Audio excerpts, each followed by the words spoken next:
안녕하십니까? 오늘은 왜 예수님을 믿어야 하나요? 라는 주제를 가지고 말씀을 함께 나누려고 합니다.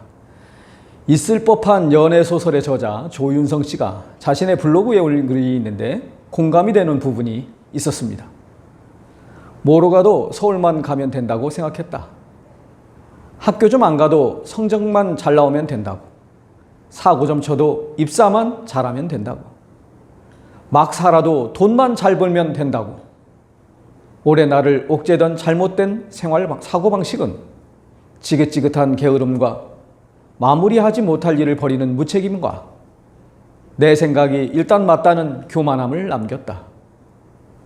몇십 년 묵은 때처럼 생활 곳곳에 묻어있는 잘못된 습관과 싸우는 매일, 매 순간이 괴롭다.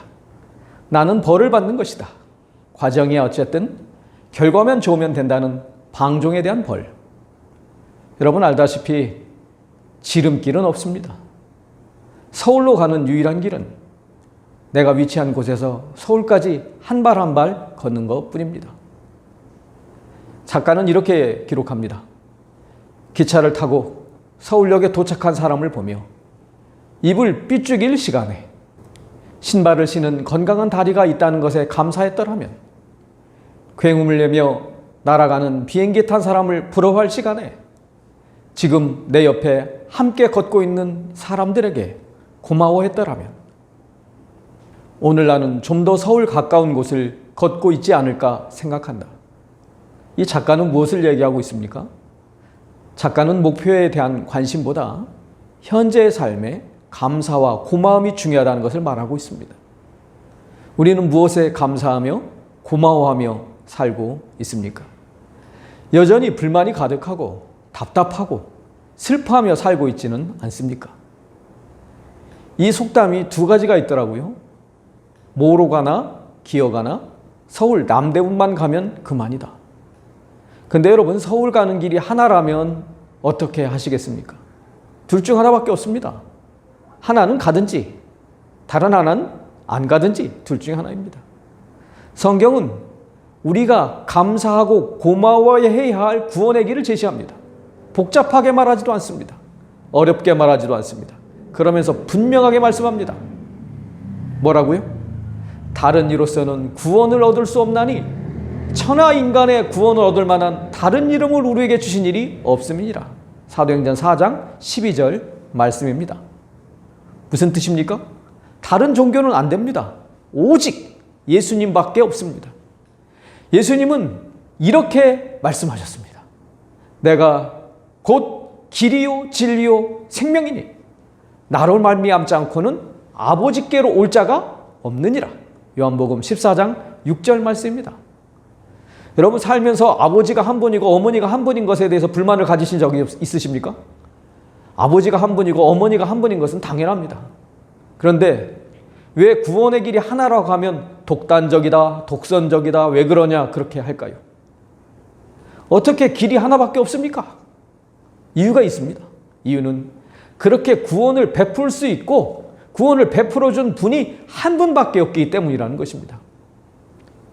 여러분 살면서 사랑하는 사람이 죽었을 때 느끼는 고통은 사랑의 깊이만큼 큽니다.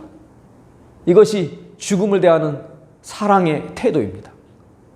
아무런 감정도 느끼지 못한다면 그것은 사랑이 아닌 것이죠. 그래서 문제가 심각한 것입니다. 사람이 영원히 살 수 있다면 사람을 구원하시는 예수님이 필요 없다고 말할 수 있습니다.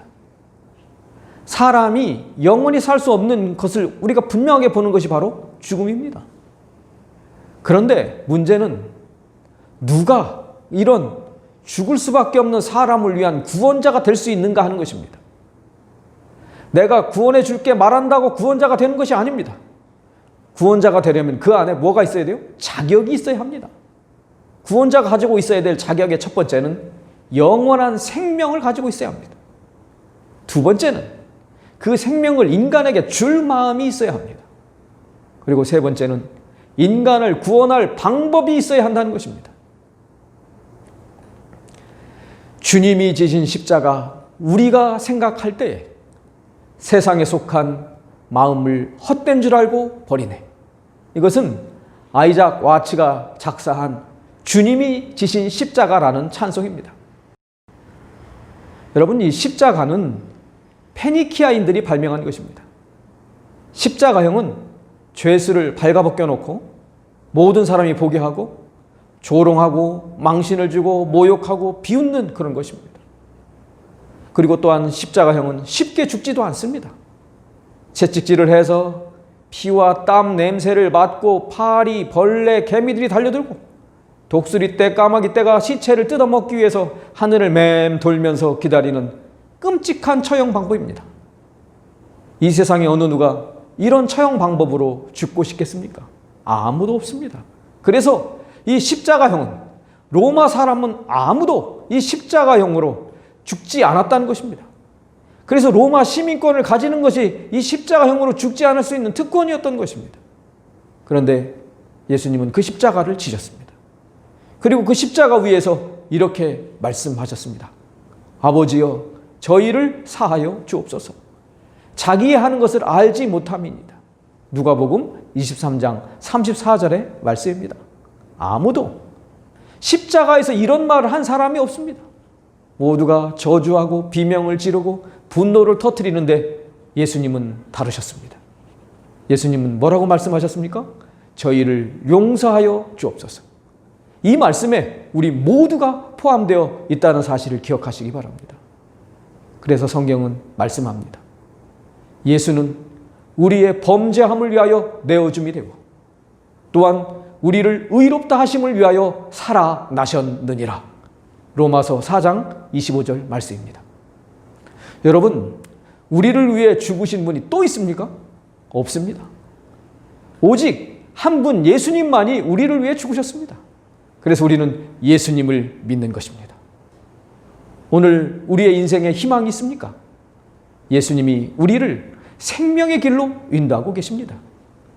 오늘 우리를 구원하셔서 영원한 생명을 주신 예수님을 믿음으로 참된 행복을 누리면서 사시기를 바라면서 말씀을 마치겠습니다. 감사합니다.